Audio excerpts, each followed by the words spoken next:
Welcome everyone to Stopping the Violence. Our, what is it, about 3 years now? We have been hosting this Stop the Violence webinar, and it's been a wonderful journey.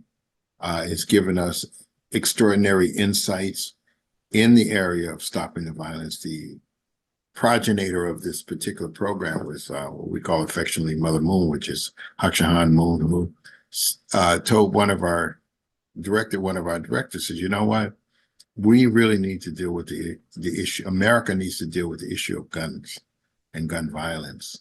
And so we started off with the whole gun violence, the guns as a focal point.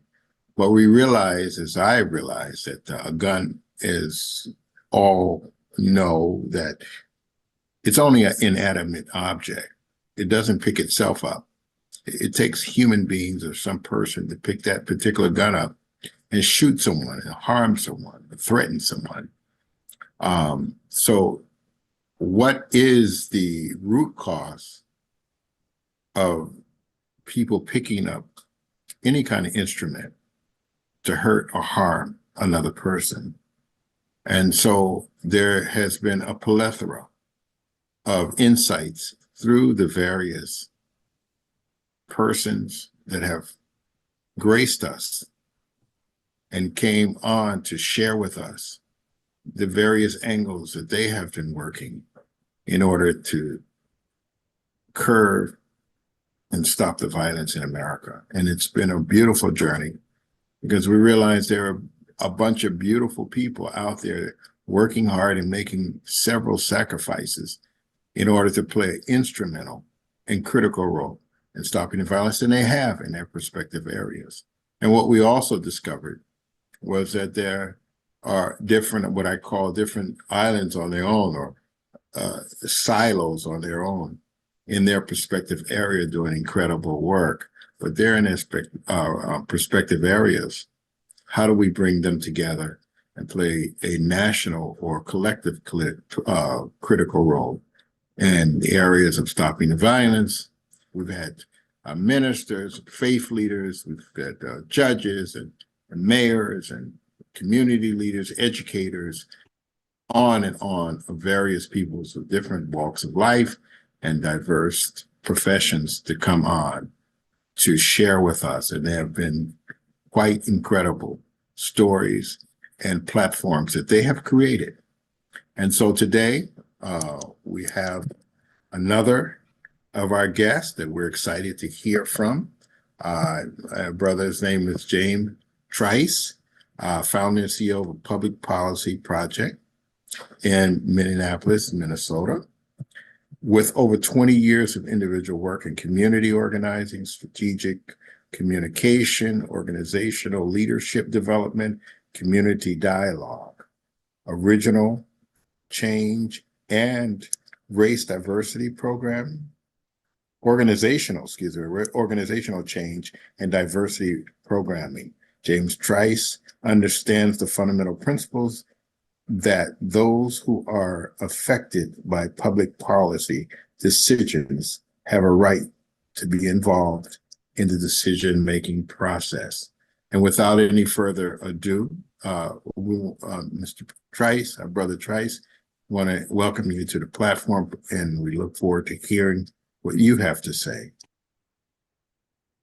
Thank you so much, Dr. Oliver, and thank you, Dr. Clark Alexander, for inviting me to this, reaching out to me.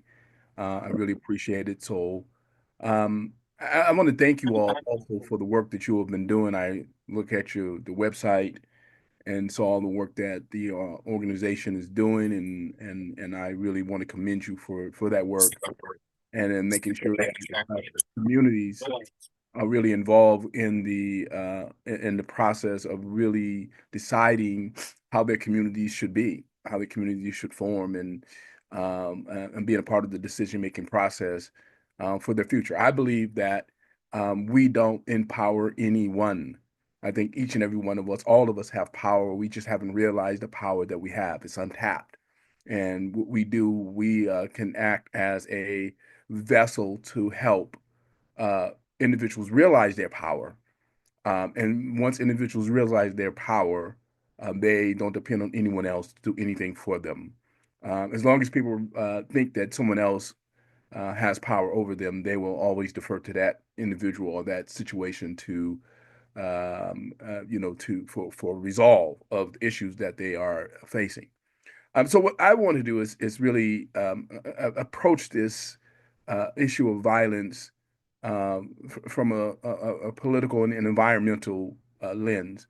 My work has really been grounded here in Minnesota, in particular, around making sure that communities who are impacted by an issue are involved in the decision-making process.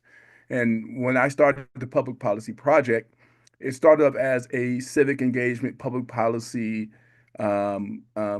training institute. And I train individuals all over the country around how to be more civically active, how to be more civically engaged, how to understand the process, the political process, and who represents you and how to really get involved. I encourage people to vote in every single election and then to know who you're voting for and why.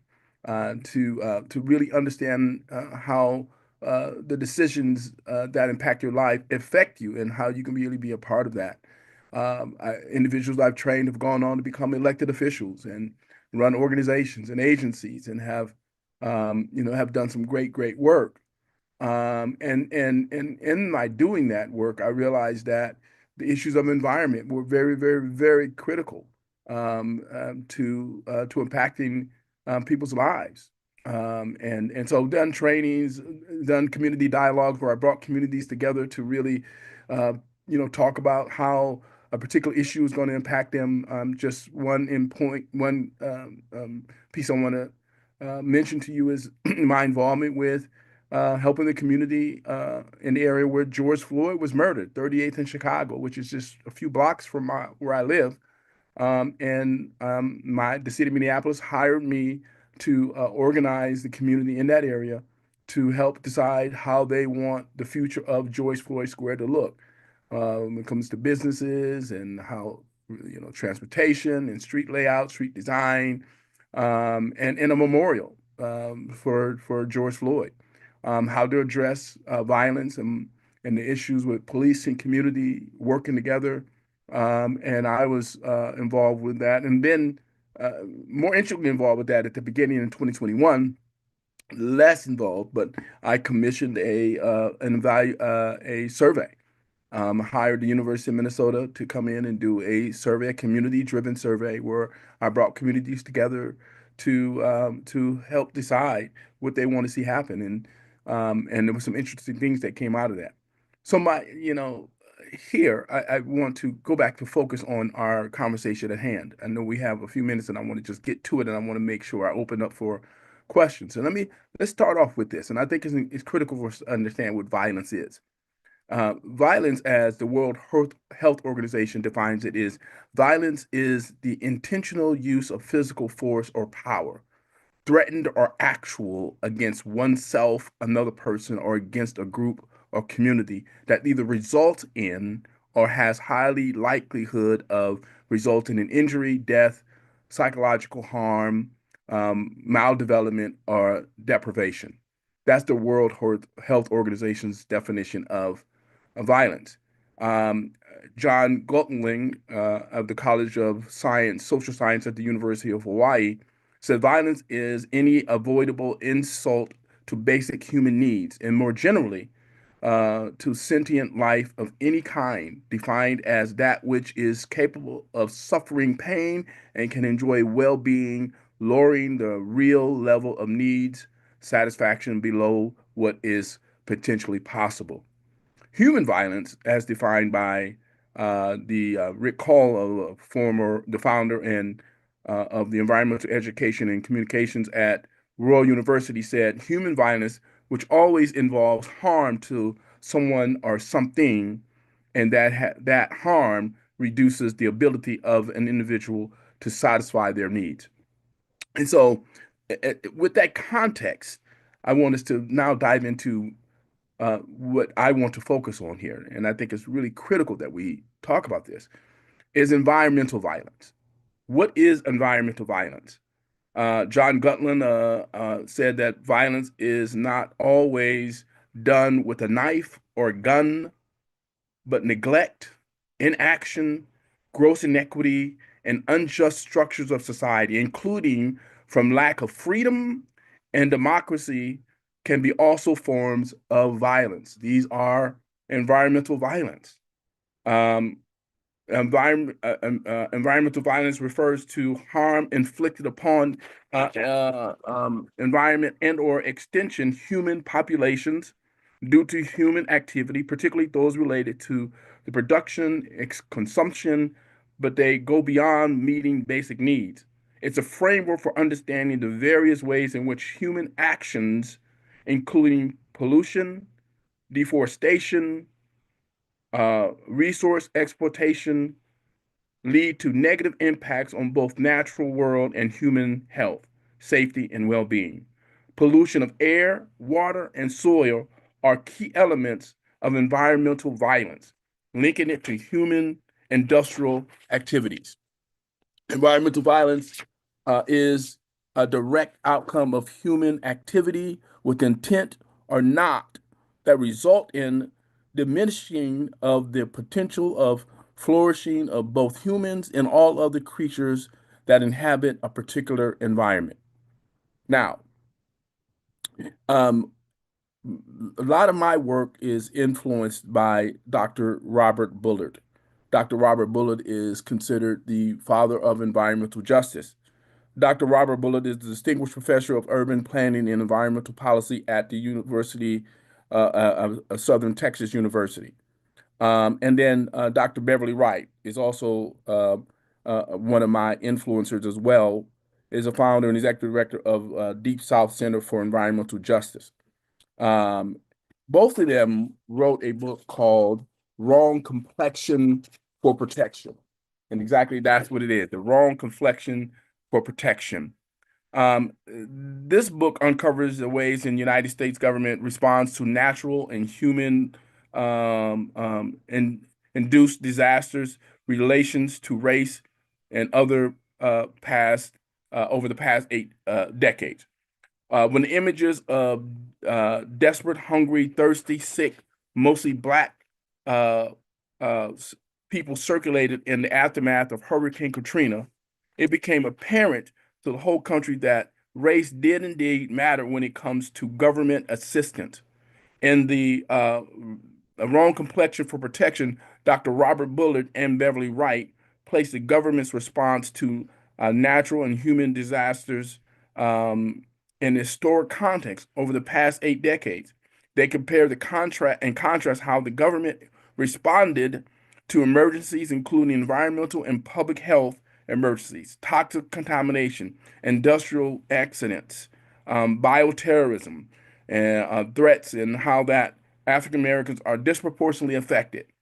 Bullard and Wright argue that uncovering and eliminating desperate disasters response can mean a difference between life and death for the most vulnerable in disastrous times. Um, Examples of this kind of violence, of environmental violence, I'm going to present a few. According to the National Oceanic and Atmospheric Administration's National Hurricane Center, Hurricane Katrina is one example, was one of three of the worst hurricanes in U.S. history. One of three of the worst hurricanes in U.S. history. There have been several, but Hurricane Katrina tops is one of the top three. Hurricane Katrina caused approximately 1,200 deaths in Louisiana. Um, and 2,000 deaths, or two, I'm sorry, 200 deaths in Mississippi, 7 deaths in southern Florida. It was one of the most devastating hurricanes in U.S. history and the deadliest since the 1928 Palm Beach Lake Okeechobee hurricane. Estimated damages totaled 75 billion in New Orleans area, making it the costliest hurricane in U.S. history. Again, this hurricane caused 1,200 deaths. Flint water crisis. We all familiar with the Flint water crisis. It began in 2014 when the city, home to a majority black populations and high poverty rates, switched its water source from Lake Huron to the Flint water, the Flint River, despite widespread warnings that the water was unsafe. Uh, Flint government officials were warned that switching from Lake Huron to the Flint River would cause serious harm to the residents of the area. That's another one. Cancer Alley. You all may or may not be familiar with Cancer Alley. It's an 85-mile stretch of communities along the Mississippi River between New Orleans and Baton Rouge, home to 200 fossil fuel and petrochemical facilities. Residents of Cancer Alley face severe population pollution from these industries, leading to elevated rates of cancer, respiratory disease, reproductive and newborn health issues. Some areas have the highest cancer risk from industrial air pollution in the United States. Cancer Alley, landfills and incinerators is another example of environmental violence. The vast majority of U.S. incinerators are located in countries' most marginalized communities, according to the research from the Environmental and Design Center at New School. These facilities are located in these communities on purpose. The report, which was commissioned by Global Alliance for Incinerator Alternatives, uh, relates that 79 to 70% of remaining incinerators in the United States are located in low-income communities. I'm going to talk about some of those that are here in Minnesota. So landfills and incinerators that are purposely placed in black and brown and low income communities without regard for human life. Um, here are uh, um, studies in the U.S. have constantly found that landfills, incinerators, and other waste facilities are often sited near communities with higher percentage of low-income residents and people of color. This is due to weaker political power, less community resistance, and historically discriminatory zoning policies. So, where I live, North Minneapolis is an area. I live in South Minneapolis, but North Minneapolis is an area with the largest concentration of African Americans in the state. The largest concentration of African Americans in the state, um, and full of assets that are underutilized, and environmental justice overburdened communities that is under-recognized. North Minneapolis had large sections designated as Negro slums areas in the 1930s, when former Red Line began. Outside of the Negro slums, North Minneapolis was a solid white working class and Jewish community for many years. The demographic profile began to shift slowly from the 1960s when a highway was put right through communities. So that's another form of environmental violence when they send these freeways through particularly black and brown communities. The community has the North Minneapolis, again, home to the largest concentration of African Americans in the state in North Minneapolis, has the higher rates of asthma, lead poisoning, obesity, diabetes, substandard housing, air pollution, and soil contamination. There are 13 companies along the Mississippi River where North Minneapolis sits that spew toxic chemicals into the air, soil, and water. Individually, most companies are not polluting according to the EPA standards. So EPA has a standard of air pollution, air quality, and many believe that those standards need to be higher. And so you have 13 manufacturing companies in North Minneapolis that are spewing pollutants into the air, and it's impacting the community there. And so individually, according to EPA standards, they're not violating air quality standards, but collectively they are. Many of them are just right at the cusp of violating air quality standards. And so these are purposely placed in our communities, and these are um, this is one form of environmental violence. When you see these things happen, Hurricane Katrina, where the lack of response or the slow response to individuals. I think many of us seen where they were picking up animals. They were picking up dogs and cats in air conditioned buses, but leaving black people on rooftops. And know all of us who've been to New Orleans understand how hot it can get in New Orleans, right? And so those individuals were baking on the rooftops while they were sending in vehicles to pick up dogs and cats. Now, I'm not suggesting that we don't take care of wildlife or take care of animals. I think we do that, but at the risk of leaving human beings on the roof to die is reprehensible. Cancer Alley, where again the petroleum companies that are along the Mississippi River, in the area where used to be the plantations, the slave plantations. Now where black people live, and now they're polluting the air. We're talking about 200 facilities that are along this 85-mile land mass, and it's Cancer Alley. People are dying from this. So let me just say, what we're doing here in Minneapolis, what my work is doing, we created the Environmental Justice Coordinating Council, and the council was created because there was large concern around the environmental issues going on and what people can do about it, and what people should be, how people can engage with, excuse me, with the with addressing these environmental concerns. And we created this to make sure that the people in the community, black and brown folks in the community, can come together and collectively organize themselves to really stand against all of the environmental injustice. We call these environmental justice communities, right? And we brought this group together of just individuals who are, just regular citizens, regular folks who are living and breathing these things. And so let me just say, when we started this, before we created the Environmental Justice Coordinating Council, we realized we were going to bring together a group to really address environmental concerns. So one of the things we did was we did some one-to-ones in communities and asked people one to one. When the word environmental justice come to mind, what do you think of? When the word environment comes to mind, what do you think of? And most people did not. Matter of fact, I don't think anyone had air, water, and soil as the top issue.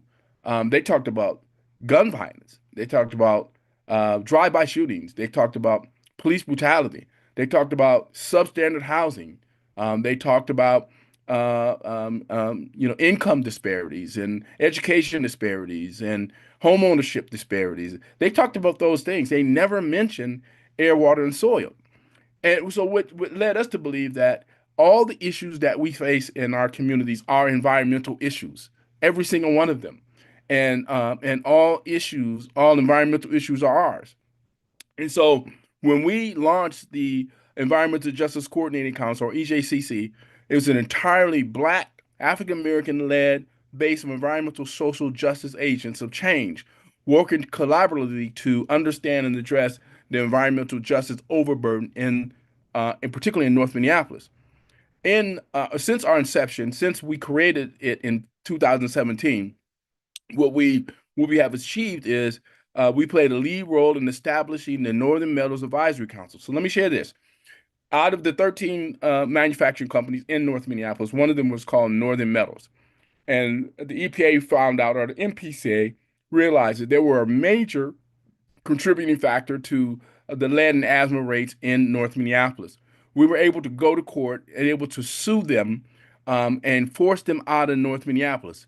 And we thank the work of Attorney General Keith Ellison for helping to facilitate some of this work. And we were able to force Northern Metals out of North Minneapolis. We won a consent decree where they had to pay $2.5 million in penalties for violating environmental standards. However, only 600,000 of the amount came to communities so that it can mitigate some of the harm that was done. What we did then is created the Northern Metals Advisory Council. The money that was won through the Northern Metals settlement was placed in the hands of the Minneapolis Department of Health. What we did is form this advisory council made up of residents in the areas where the harm was done to advise the Minneapolis Health Department on how these dollars should be distributed into the community. So that's one victory that we won, getting Northern Metals out. Our plan is to continue to work to try to get all the other companies out of North Minneapolis, or at least break up the proliferation of of these industrial facilities. Um, EJCC, Environmental Justice Coordinating Council, also played a role and it's helping to establish the green zones in Minneapolis. Green zones came to be where the city council decided that there's areas in Minneapolis that are overburdened with environmental hazards, injustice, air, water, soil pollution, and all the other injustices that I mentioned a few minutes ago, and that there needs to be some serious dollars that allocated to addressing these issues. And so, EJCC, Environmental Justice Coordinating Council, actually wrote the enabling resolution for that work, for that green zones. And so now today, it's 2025. 6 members of the Environmental Justice Coordinating Council have a seat the Green Zone Task Force. It's called the Green Zone Task Force.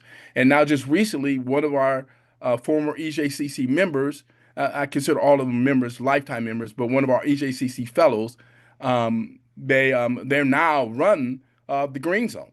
Let me go back and share with you what EJCC does. What we do is we bring individuals on from communities impacted by these injustices, and we give them the training that they need to understand what's going on in the environment with regard to air, water, and soil quality.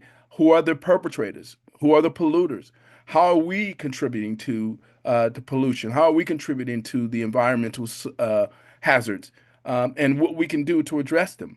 They work for a year. It's called a fellowship. So they stay on for about a year. They get a stipend for their participation, but they get involved with all kinds of issues in their communities. Not only that, they're able to take field trips around the country to work with other communities around the country, in Atlanta and other places, who are also dealing with some of the same issues that we're dealing with in Minneapolis. So the Environmental Justice Coordinating Council, 1 year fellowship. We had, I think, at least 7, 8 groups of people come through the fellowship who are now active in their communities on addressing environmental concerns. That's what EJCC is. And so one of the other issues that we played a role in is in establishing the Environmental Justice Partnership. Less than 1% of environmental dollars have gone to Black and Brown communities, marginalized communities, environmental justice communities who are impacted by these hazards. Most of this money is going to white mainstream environmental organizations that are white run, white led, and white controlled. And there's no people of color. There's no people who are impacted by these environmental concerns who are hired or even part of the leadership of these mainstream environmental organizations. So we did is we brought together a group of foundations and we brought in Dr. Dorceta Taylor out of the University of Michigan to sit down and talk with us about how do we change this dynamic, how we had to hold mainstream environmental organizations, and most of these individuals don't even live in these communities. They live in the suburbs, but they're getting paid lots of money to decide the issues that we know work better for us. And so what we were able to do is start the Environmental Justice Partnership, where we were able to change that and force these mainstream environmental organizations to hire these individuals who live in these communities, Black and Brown folks, marginalized people, to be a part of their organizations, to help lead up the engagement, to help make sure that decisions that they're making will positively impact Black and Brown communities who face these struggles. And so we were able to do that, and several organizations have stepped up to the plate. One in particular has stepped up to the plate and really has supported the work of the Environmental Justice Coordinating Council with their political capital, their social capital, their economic capital, where they have contributed to helping these Black and Brown communities who suffer these environmental hazards to really, have some strength to really to make a mark and to be able to make a dent and how these issues are being addressed. EJCC played a key role in helping to address a major development in North Minneapolis. There's 48 acres of land that is opened in North Minneapolis that they want to make development on. And we realize historically, and most of you understand this, that many times developers, when they come in the area and there's an open piece of land or property, many times they don't get the input from community residents and people who are impacted or will be impacted by their development. What we were able to do is force the city of Minneapolis to make sure that the communities that are impacted by this development have a voice in what's going to be created in that development, as well as addressing the environmental concerns of the development. And so we're able to bring together people, and what we did, HACC Public Policy Project, we created the co-creation team that sat down with the developer, the city, and other parties on a monthly basis, where we sat down with them and talked about what's going to be created there and who's going to be in charge and how they're going to manufacture and all of these things. So EJCC and Public Policy Project played a role in this. In all of these areas, EJCC, the Public Policy Project, has centered the perspectives of African American community residents and challenged mainstream perspectives on policy and practice and acted as a catalyst for different ways of considering and addressing environmental population. I'm almost finished. So finally, let me just say this. We've also made a powerful stride in the policy front. A few things. One is we partnered with state representatives and successfully championed the Cumulative Impacts Bill, which mandates an analysis of the total population burden in the community and enforce the pollution control agency to deny permits to industrial facilities and manufacturing companies that may worsen local air quality.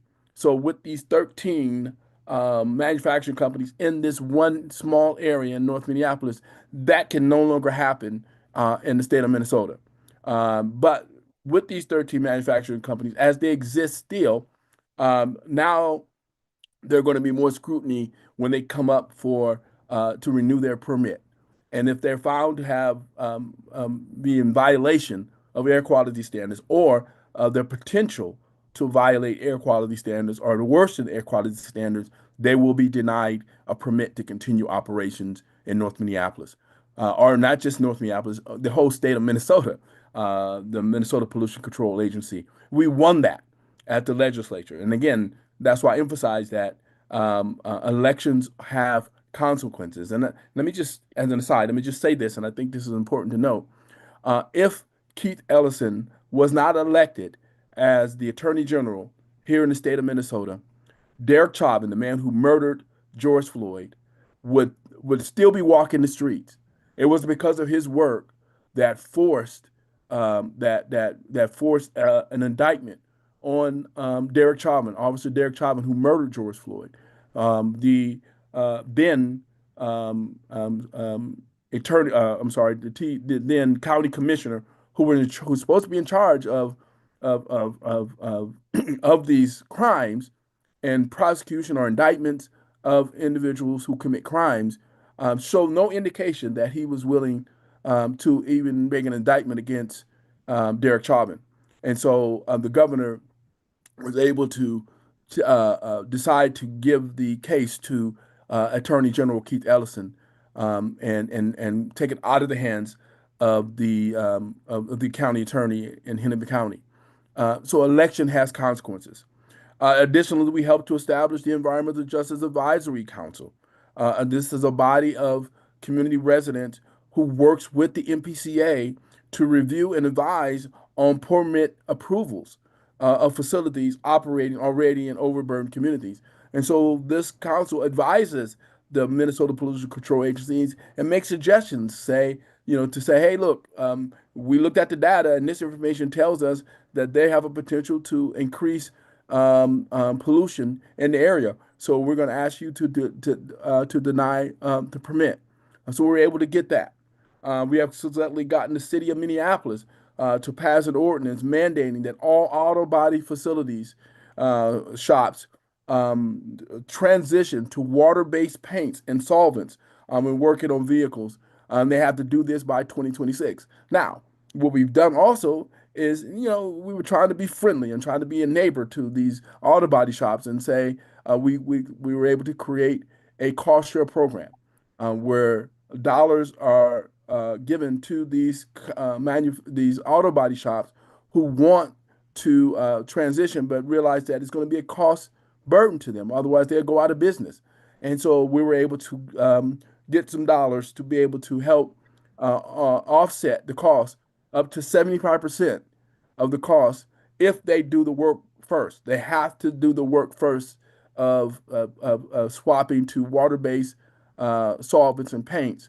And this also is also has to happen with other manufacturing companies. Is that um, the cost share program, we also use it for other companies to help them if they transition or if they put filters or if they make some adjustments to how they manufacture to prevent further air, water, and soil pollution in the community.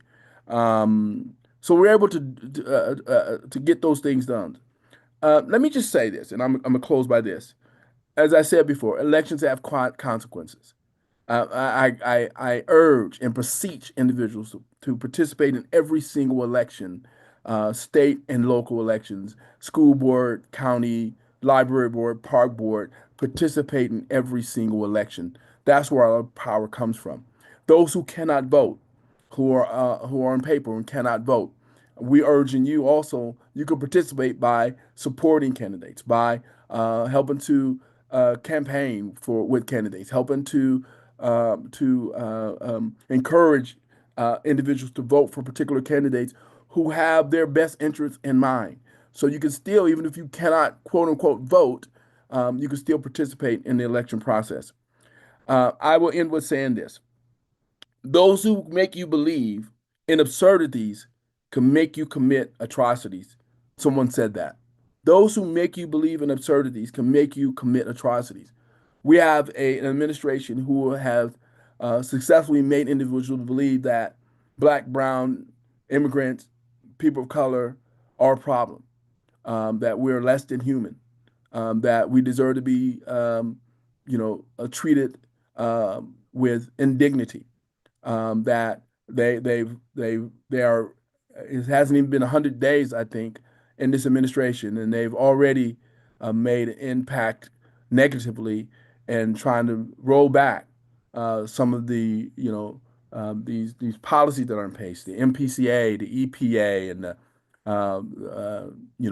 and all of these other agencies, government agencies in place that make sure that there's some accountability if you violate these things. The air and soil and water quality organizations and agencies that work to help these communities out.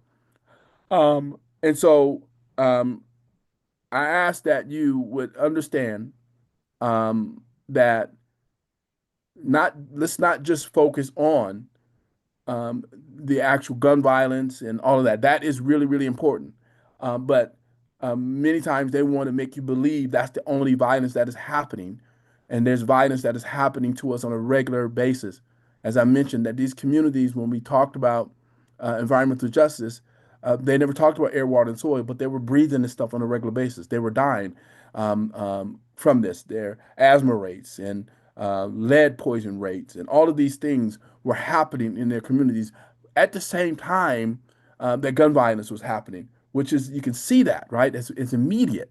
But many times you cannot see or you cannot smell the pollutants in there. Many times you can smell it, but a lot of times you cannot smell some of the toxic fumes that are coming from some of these manufacturing companies, and they're killing us slowly. I will say this, and I said I was closing. Let me say this: there's one manufacturing company in North Minneapolis who their tactics are tenacious. They have offered incentives for individuals who apply for this to work there, and they're one of the major polluters in North Minneapolis. I've seen signs where they have offered $5,000 just for people to apply. When we went to really try to deal with them in the community, what they've done is they bring in workers, black men who still have their work clothes on. They say if you make us leave, then these individuals are going to lose their jobs. They do tactics like that. And you sit in the community meeting and you see these black men who are taking care of their families, who are out of trouble, who are working, who own homes now because of the money that and the income they're receiving from the companies that they work for, but the company that they work for is also polluting the air and polluting the environment.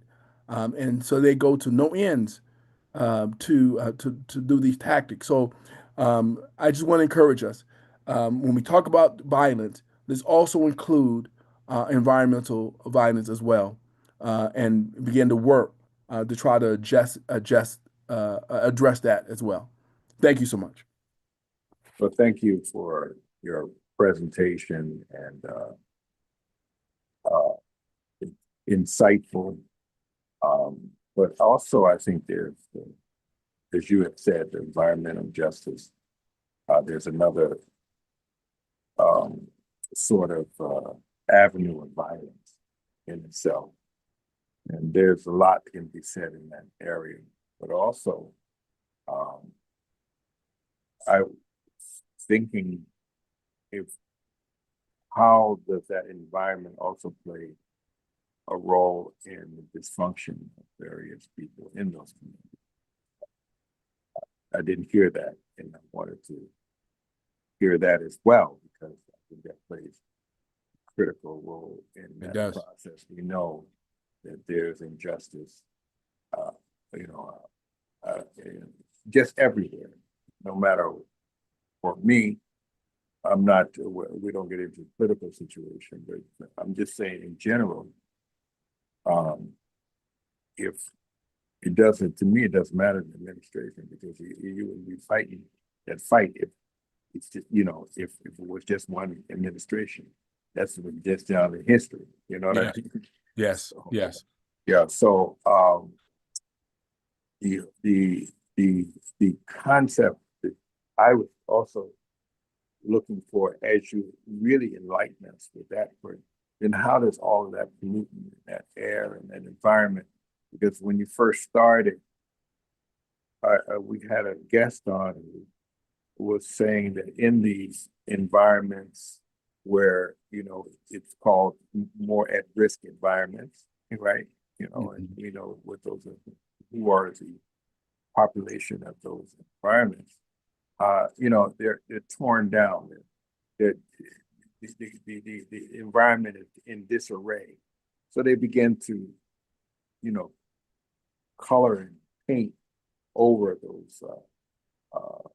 those homes that are not being used, and they saw a difference in people's reaction. And to me, that's also in itself some sort of pollution, don't you think? You know, Yes. and so anyway, I want to thank you. That's the first thing that came to my mind. Yeah, environment does play a critical role in dysfunctional behavior as well. So I want to thank you for your enlightenment of those areas that I think we all in our back of our mind are kind of conscious of, but you just brought some of the facts to the table. I'd like to open up the floor for any other persons, and I want to thank you again for sharing those things as well. But also, I would like to some point. Have you done any studies on those environments? Are those chemicals causing dysfunctional behaviors, whatever, everything, science behind it. I don't. But we thought about that. But I'd like to also open up the floor for anyone else to share something. So the floor is Thank open. you. Okay, we got some hands up, but let me jump in here real quick. Thank you so much, Brother Trice. I appreciate you. You just really, awareness is key. Once you become aware of something, you really never forget about it. So now we can look at things that we're doing and how we're contributing to any type of pollution. When you talked about violence of the air, the water, and the soil, I thought about how the number is rising with autism. And that could very well be a connection in those pieces, because these are the things that we live and breathe that we really kind of take for granted. You know what I mean? That everything is all right. But like you said, there's so many things in the air that we cannot see. So again, I thank you so much. I've been enlightened. The who on here had really ever thought about environmental violence, to put it in that category. So I thank you for your wisdom and knowledge, and I thank you for the work that you do. And I'm gonna get out the way because there are some hands up in the gallery. Thank you so much. Okay. I'll talk to you another time, Mr. Trice. Thank you very much. Can I jump yeah, in now? yeah. I see because I'm using my phone. My computer went out, so I don't see everybody. So I see you, VJ. Then I see Dr. Franklin, and also James Parker, and Mhm. anyone else. I can't see everyone. I'm scrolling down. Go ahead, Reverend VJ. Okay, thank you. Thank you very much. Brother Trice, man, you're a quiet giant. The stuff that you mentioned, um, people don't know that about you because that's how you move in the state of Minnesota. And I'm proud of you for all the things that you've done. And if you look on the news, you won't see Brother Trice on there because what he's doing, he works behind the scenes and makes miraculous things happen. And I was in the midst when all that stuff was happening, when you're talking about what's going on. If you look at the kids and the way the kids are asthma attacks and the way that all the things that happen with our children is because of all those chemicals that they consume in that community. So when we talk about violence and we talk about what's going on, it's important that we add this element to what we're doing nationally, the national movement. So to have your voice, we're grateful. We appreciate you, brother. I have one question with that, and that is when you're working with the George Floyd arena, you had three different elements that you were working with there. You had the families, you had the businesses, and then you had the gangs. Can you just enlighten me a little bit on how, when you worked with all those three elements in that 30, in that little bit of area of 38th in Chicago, how were you able to bring all that together? Yeah, well, thank you, brother VJ, and I appreciate you so much. And those of you who don't know VJ, long-term community activist in here in Minnesota, and work with Mad Dads and doing some wonderful work to get these gangs under control and really get the gangs to come together, man. And we are eternally grateful for you, man, and your engagement with the gang and stopping the gang violence while you were here in Minnesota. So thank you so much for that. I will say this, VJ. There was some animosity or some conflict between all of the three entities you mentioned. The businesses wanted one thing, the residents wanted another. The gangs weren't really voicing their concern other than the fact that they wanted that particular store to remain open because they was using that particular store, and you know what I'm talking about if I mention the name, using that as a conduit to do their work. But I do want to say that some of them did come to some of the meetings and they did contribute. Every single one of the people came to meetings. I made it open so that uh, it was welcoming for everybody to get their voice heard. I moved the meetings around to various places and went to people directly. Went to some of the gang members. I went to the residents, like door to door. Went to the businesses individually and said, "Look, you have a role to play. Your voice is important, and what you say matters." And those kinds of things. I think that's how I brought them together and asked them their opinion and did it legitimately. I mean, did it authentically. I think the other thing though was that um, even though the city of Minneapolis hired me to do this work, I also let them know that it's like when you hire a plumber to come to your house. you don't stand over the plumber to tell the plumber what he should or should be doing, right? Otherwise, you wouldn't need the plumber. You would go ahead and do it yourself. Let me do this work because I know what I'm doing. And they were able to step back and let me do the work. And that's why I was able to hire my own company to come in and do the survey. It was a community generated survey. I brought together the co-creation team, which is made up of every single element that you mentioned: business owners, the family, some family members of George Floyd was on this council. Some people who are involved with some shady activity was on this group that met with the city every single month that I facilitated. I brought food in, made sure it was a welcoming environment. It was in the area. It wasn't downtown. It was right there at George Floyd Square where we met and sat down and talked and hashed it out every single month, and make sure that everybody's voices were heard. And so I think that's how I did it, is to make sure everybody felt important, everybody felt heard. So thank you for Thank the you, question. brother. All right, thank you very much. Appreciate Dr. that. Oliver, if I could share this, I think you had mentioned this, and I just want to address this real quick. Is that Sure. you are absolutely correct that these environmental hazards play a significant role in how people interact and engage with each other. Lead poisoning has been proven to cause brain damage, right, in kids, and learning disabilities. And when you have that dynamic at play, and kids feel like they cannot um, participate in school effectively, then they begin in all kinds of behavior problems. And then what you have is the police being called in. And as you know, that teachers, particularly white teachers, are more readily predisposed to sending black boys to disciplinary action as opposed to saying, let's work with this kid and see what's going on. They assume that there's something that's nefarious with them, or they could just have a learning disability due to the lead that they've been ingesting all of their lives since they were kids.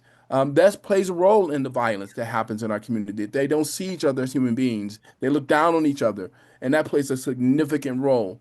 Then, lastly, the food deserts in these communities, where the only thing they have available for them is Twinkies and Ding Dongs and hot Cheetos and Takis, and all of these things is what they're consuming.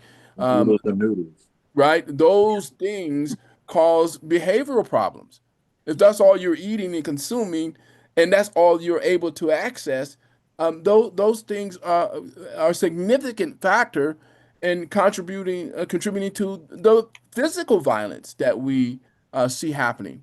Um, so it's not that necessarily. I mean, there's people that are bad, period, right? Let's just have that happen.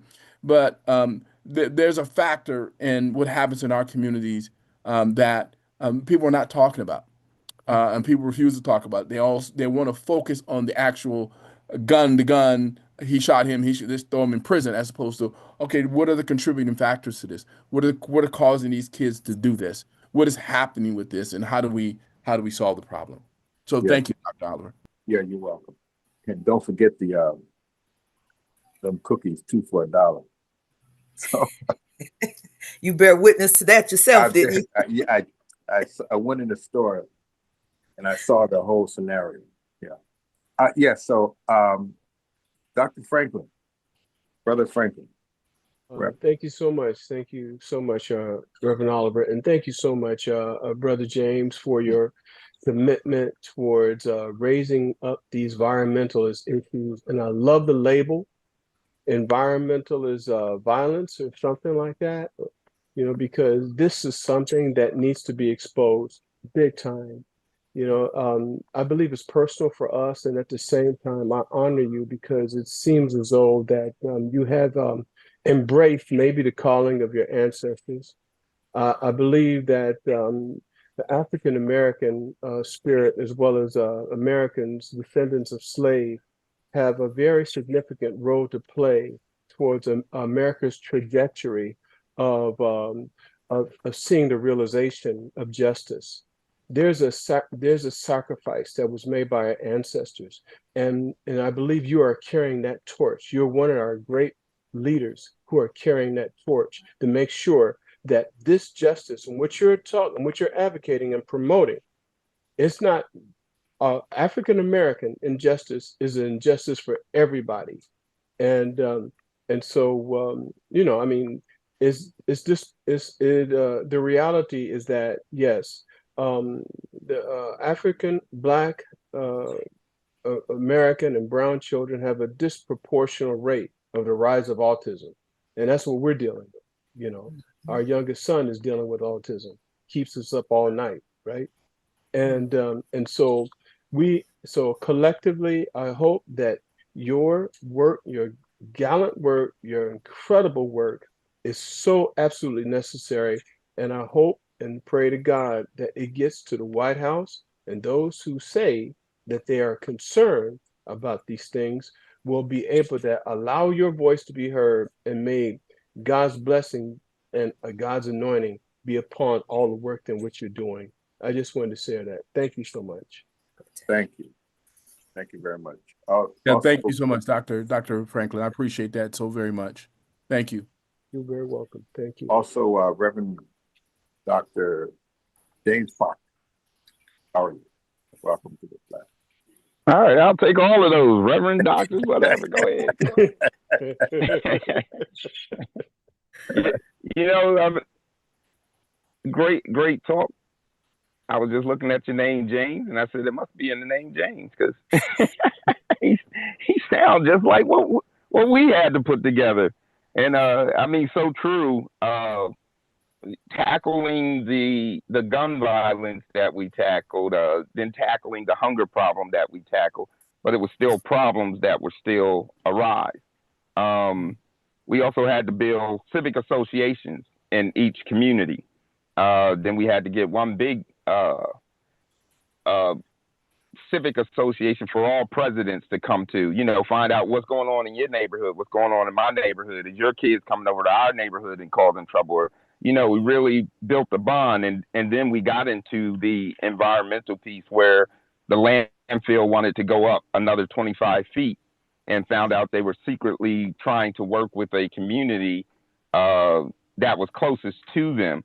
But we showed up in numbers. We show up in numbers in a lot of places. We show up where people are trying to build stuff in our community that we didn't approve. We had to shut down storage facilities that they wanted to put in, tire companies that wanted to come in and hold tires in the facility.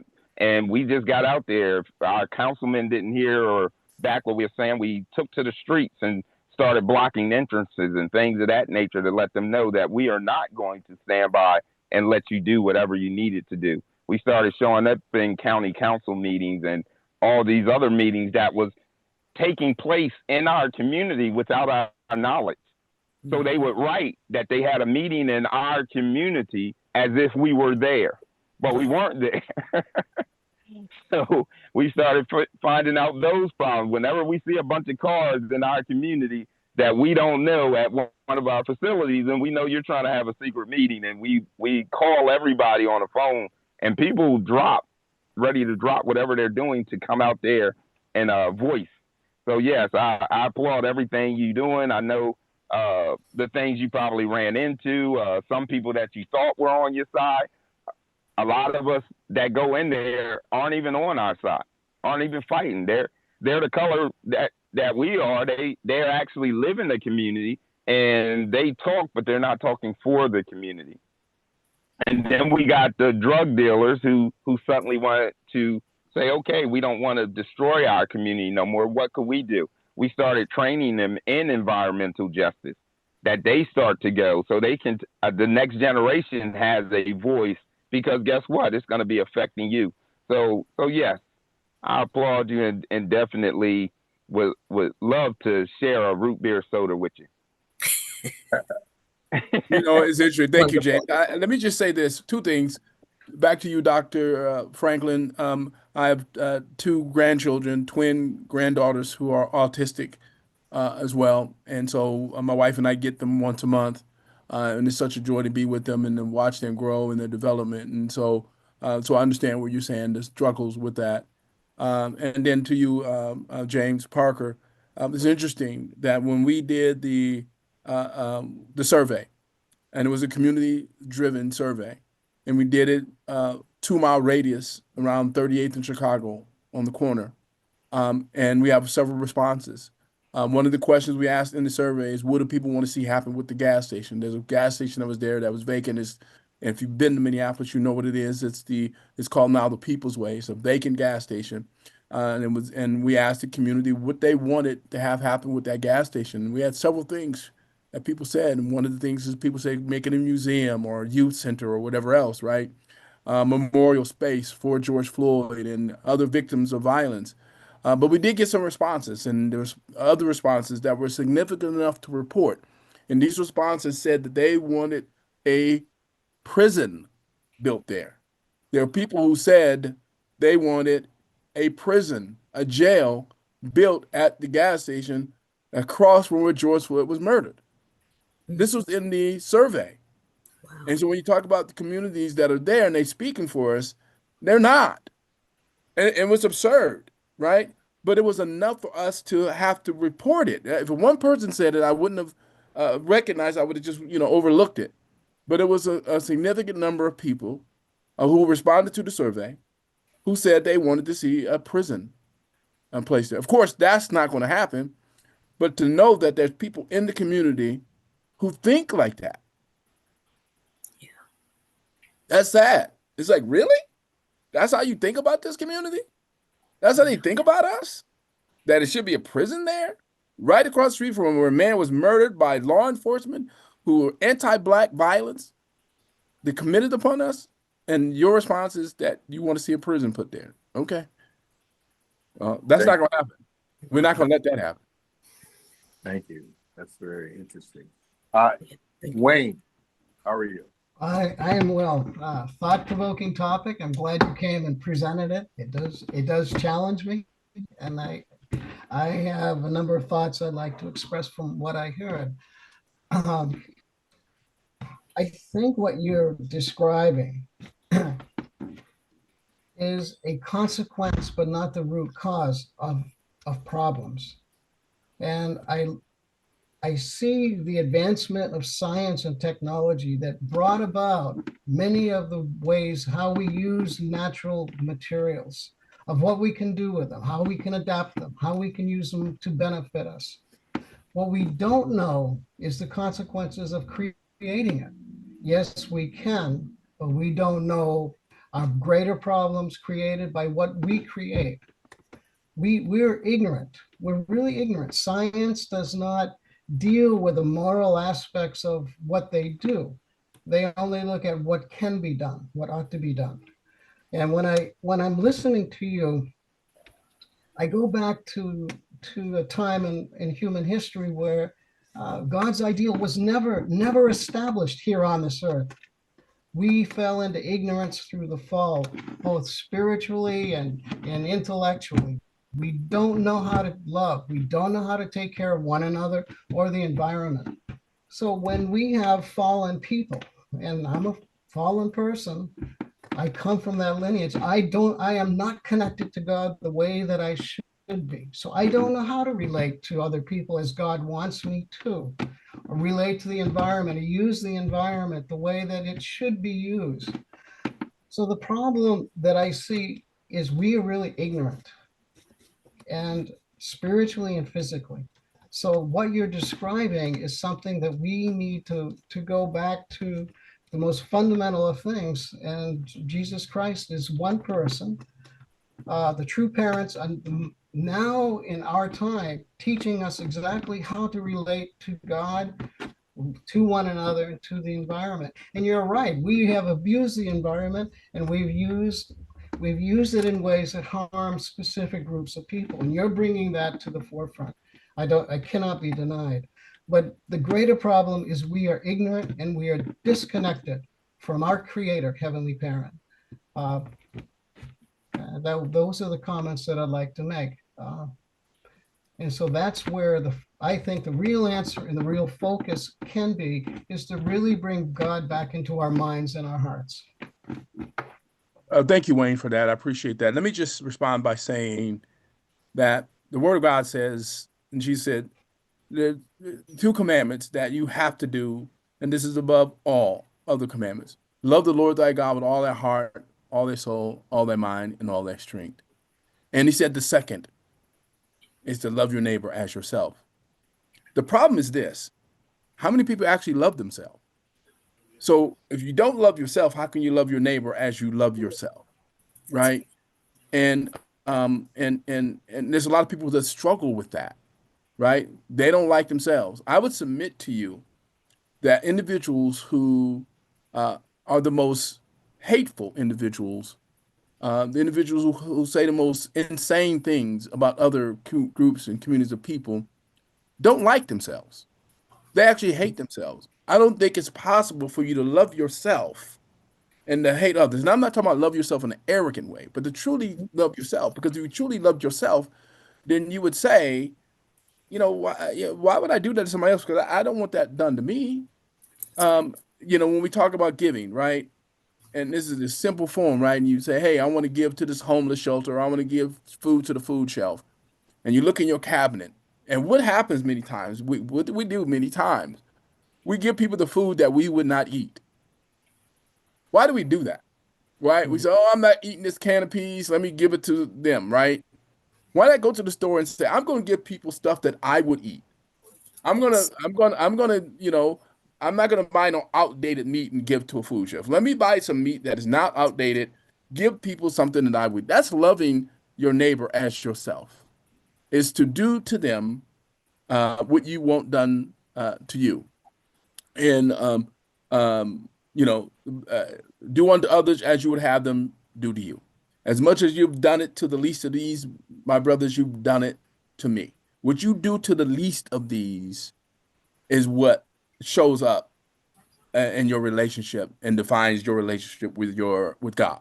And let me just say that, right? So love your neighbor, love God with all your heart, soul, mind, and strength, and love your neighbor as yourself. Those are the two top commandments. And people struggle with loving themselves. And the reason why they don't love themselves is because they don't have a relationship with Jesus Christ that says, look, no matter what you've done, no matter what sins you've committed, you are forgiven if you come to me and ask me for forgiveness. The Bible says, and I'm gonna stop by saying this. He said, He is good to the ungrateful and the evil. That's what Scripture says. He is good to the ungrateful and the evil. And many times we can't see beyond that. When I looked at this video of and saw the documentary on Cancer Alley, and I saw the people in their struggle and all the things I just mentioned to you earlier about the cancer and about the mortality rates and about infant and the infertilities and all of these atrocities and people dying from the results of these petroleum plants that are there purposely in their communities. And I did not see one sad face. I was amazed by that. What I saw was a community determined to fight back. No one said, I want to get out of here. No one said, I want to leave. Matter of fact, people put their foot in the sand and in the dirt and said, I'm not going nowhere. They're not going to force me. We just need to clean this up and we need to come together. I saw children playing in the background. And you would not think, I was like, okay, this picture doesn't make sense from what I'm hearing. What I'm hearing is all this cancer is going on and people are dying, but I'm seeing children playing and jumping and laughing and people come together and working together and being together. And I'm like, wow. And it made me think of a scripture, Romans 12:12. And it really, the Romans 12 says, be joyful in hope. These people have hope that this thing is not going to always be the way it is. You can't have faith unless you have hope, right? So they're joyful in hope and hoping that this situation is not going to always be the way it is, that something is going to change. Patient in affliction. That's the next thing it says. Be joyful hope, patient in affliction, and faithful in prayer. So they're joyful in hope. They're patient in their affliction, knowing that somehow God is going to come through for them. And in the midst of all of the stuff that they're going through, somehow they have a joy unspeakable and full of glory. They're hopeful that God is going to come through for them, and they are faithful in prayer. They're praying every single day, every minute. Matter of fact, the Bible says, pray always, right? It says in Philippians 4:6, it says, don't worry about anything, pray about everything, and give God thanks for all that He's done. So I'm done. Thank you so much, Wayne. Yeah, thank you so much. Thank you very much for those prolific words. It just as we're over time, but I think it's well worth it.